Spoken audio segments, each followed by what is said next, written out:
पिताजी जल्दी चलिए, वरना मैं आज स्कूल में देरी से पहुंचूंगा। मेरी टीचर बहुत गुस्सा करती है। हाँ हाँ बेटा, अभी चलते हैं, बस 2 मिनट रुको। तभी रमेश की पत्नी कमरे से बाहर आती है और रमेश से कहती है, सुनिए जी, आज शाम को आप ऑफिस से जरा जल्दी घर आ जाइएगा। याद है ना, आज आपको मुझे शॉपिंग कराने के लिए लेकर जाना है। अरे भाग्यवान, इस महीने हाथ जरा तंग है। मेरी मानो तो शॉपिंग का विचार कुछ दिनों के लिए अपने दिमाग से निकाल ही दो। मैं तुम्हें अगले महीने पक्का शॉपिंग कराने ले जाऊंगा। अभी मुझे चलना चाहिए, वरना राजू को स्कूल पहुंचने में देर हो जाएगी। देखिए जी, अब आपके ये बहाने पुराने हो चुके हैं। मैं कुछ नहीं जानती। आज शाम को मुझे शॉपिंग करने जाना है, मतलब जाना है। आगे आपकी मर्जी। अच्छा ठीक है भाग्यवान, अब तुम पूरा घर सर पर मत उठाओ, मैं कुछ करता हूँ। इतना कहकर रमेश अपने बेटे राजू को लेकर वहाँ से चला जाता है। घर से निकलने के लिए रमेश जैसे ही अपनी मोटरसाइकिल शुरू करता है, तभी उसकी माँ उसे आवाज देकर कहती है, अरे रमेश, आज शाम को मुझे कुछ पैसे दे देना। याद है ना, मैंने तुझसे कहा था कि मुझे मंदिर में चढ़ावा चढ़ाना है। अरे माँ, मेरी तनख्वाह आने में अभी 10 दिन बचे हैं। अभी मेरे पास बिल्कुल पैसे नहीं है। हाँ, मेरी तनख्वाह मिलते ही मैं तुम्हें पैसे दे दूंगा। रमेश की माँ चिढ़कर कहती हैं, अरे तेरा दिमाग तो खराब नहीं हो गया? मैंने तेरे भरोसे मंदिर के पुजारी जी से वादा कर दिया है और तू कह रहा है कि पैसे नहीं है। अब मैं पुजारी जी को क्या जवाब दूंगी? तुझे तो मेरी इज्जत की भी कुछ परवाह नहीं है। अच्छा ठीक है माँ, अब तुम गुस्सा मत करो, मैं शाम तक कुछ इंतजाम करता हूँ। इतना कहकर रमेश वहाँ से चला जाता है। फिर दोपहर को जब रमेश अपने दफ्तर में बैठा होता है, तब उसे अपनी पत्नी और माँ की बातें याद आती हैं। रमेश अपने दफ्तर के एक साथी मोहन से कुछ रुपए उधार मांगता है। अरे भाई मोहन, मेरा एक छोटा सा काम कर दो, मुझे कुछ रुपयों की सख्त जरूरत है। मुझे कुछ दिनों के लिए क्या तुम रुपए उधार दे सकते हो? अरे रमेश भाई, मैं तुम्हें पैसे उधार तो दे सकता हूँ, लेकिन मुझे वक्त पर पैसे लौटा देना।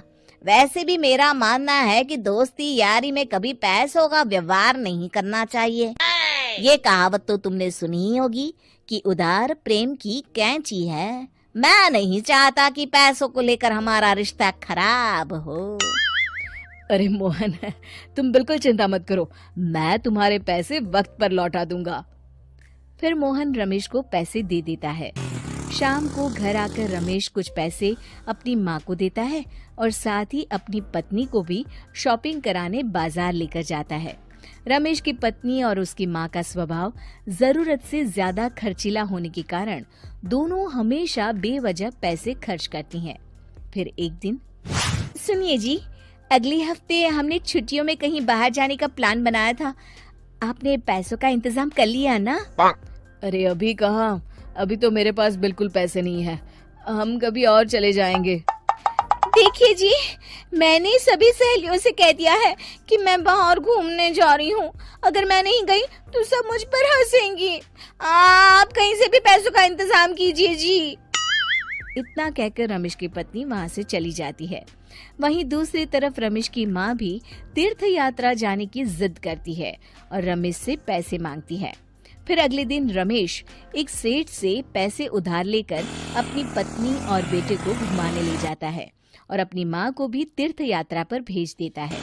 लेकिन जैसे ही रमेश अपनी छुट्टियां बिताकर वापस आता है, कर्जदार उसका जीना मुश्किल कर देते हैं। इतना ज्यादा कर्ज एक साथ अपने ऊपर देख रमेश काफी परेशान रहने लगता है। फिर एक दिन राजू की स्कूल की फीस वक्त पर न भर पाने के कारण रमेश को स्कूल में बुलाया जाता है। स्कूल के प्रिंसिपल साहब रमेश को सख्त हिदायत देते हैं कि अगर वक्त पर स्कूल की फीस नहीं भरी गई तो उनके बेटे का नाम स्कूल से काट दिया जाएगा। अपने बेटे की स्कूल की फीस भरने के लिए रमेश अपने दोस्त गिरधारी से कुछ पैसे उधार ले लेता है और स्कूल की फीस भर देता है। रमेश की माँ और उसकी पत्नी खर्चे और घर की जिम्मेदारी संभालते संभालते धीरे धीरे रमेश पूरी तरह कर्ज में डूब जाता है। और तभी एक दिन दफ्तर में काम करते समय रमेश की तबीयत अचानक बिगड़ जाती है और वो बेहोश होकर गिर पड़ता है। उसे जल्दी से पास के एक अस्पताल में भर्ती कराया जाता है। रमेश के घर वालों को ये बात पता चल जाती है तो वे सभी अस्पताल पहुंचते हैं।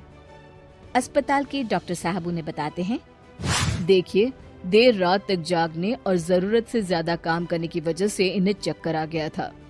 बेहतर यही होगा कि इन्हें कुछ दिनों के लिए पूरी तरह आराम करने दिया जाए।